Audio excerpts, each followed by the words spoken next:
वर्धमान नगर में रूपसेन नाम का राजा राज करता था। एक दिन उसके यहाँ वीरवर नाम का एक राजपूत नौकरी के लिए आया। राजा ने उससे पूछा कि उसे खर्च के लिए क्या चाहिए, तो उसने जवाब दिया, 1000 तोले सोना। सुनकर सबको बड़ा आश्चर्य हुआ। राजा ने पूछा, तुम्हारे साथ कौन कौन है? उसने जवाब दिया, मेरी स्त्री, बेटा और बेटी। राजा को और भी अचंभा हुआ। आखिर 4 जने इतने धन का क्या करेंगे? फिर भी उसने उसकी बात मान ली। उस दिन से वीरवर रोज 1000 तोले सोना भंडारी से लेकर अपने घर आता। उसमें से आधा ब्राह्मणों में बांट देता, बाकी के 2 हिस्से करके एक मेहमानों, वैरागियों और सन्यासियों को देता और दूसरे से भोजन बनवाकर पहले गरीबों को खिलाता, उसके बाद जो बचता उसे स्त्री बच्चों को खिलाता, आप खाता। काम यह था कि शाम होते ही ढाल तलवार लेकर राज के पलंग की चौकीदारी करता। राजा को जब कभी रात को जरूरत होती, वह हाजिर रहता। एक आधी रात के समय राजा को मरघट की ओर से किसी के रोने की आवाज आई। उसने वीरवर को पुकारा तो वह आ गया। राजा ने कहा, जाओ पता लगाकर आओ कि इतनी रात गए यह कौन रो रहा है और क्यों रो रहा है। वीरवर तत्काल वहां से चल दिया। मरघट में जाकर देखता क्या है कि सिर से पांव तक एक स्त्री गहनों से लदी कभी नाचती है, कभी कूदती है और सिर पीट पीट कर रोती है। लेकिन उसकी आंखों से एक बूंद आंसू की नहीं निकलती। वीरवर ने पूछा, तुम कौन हो?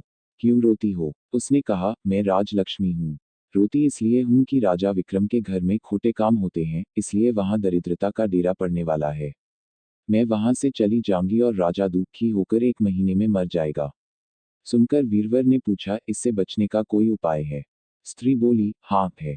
यहाँ से पूरब में 1 योजन पर एक देवी का मंदिर है। अगर तुम उस देवी पर अपने बेटे का शीश चढ़ा दो तो विपदा टल सकती है। फिर राजा 100 बरस तक बेखट के राज करेगा।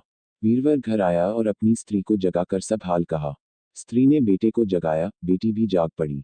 जब बालक ने बात सुनी तो वह खुश होकर बोला, आप मेरा शीश काटकर जरूर चढ़ा दें। एक तो आपकी आज्ञा, दूसरे स्वामी का काम, तीसरे यह देह देवता पर चढ़े, इससे बढ़कर बात और क्या होगी? आप जल्दी करें। वीरवर ने अपनी स्त्री से कहा, अब तुम बताओ। स्त्री बोली, स्त्री का धर्म पति की सेवा करने में है। निदान 4 जने देवी के मंदिर में पहुंचे। वीरवर ने हाथ जोड़कर कहा, हे देवी, मैं अपने बेटे की बलि देता हूँ। मेरे राजा की 100 बरस की उम्र हो। इतना कहकर उसने इतने जोर से खांडा मारा कि लड़के का शीश धड़ से अलग हो गया। भाई का यह हाल देखकर बहन ने भी खांडे से अपना सिर अलग कर डाला।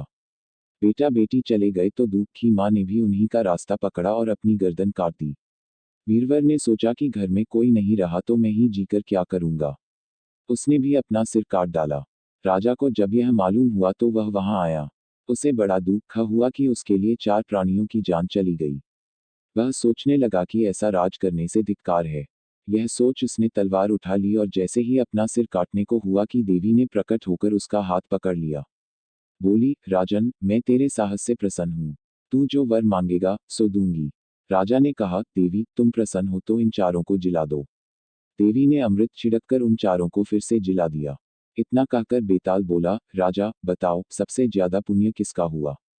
राजा बोला, राजा का। बेताल ने पूछा, क्यों? राजा ने कहा, इसलिए कि स्वामी के लिए चाकर का प्राण देना धर्म है, लेकिन चाकर के लिए राजा का राजपाट को छोड़ जान को तिनके के समान समझकर देने को तैयार हो जाना बहुत बड़ी बात है।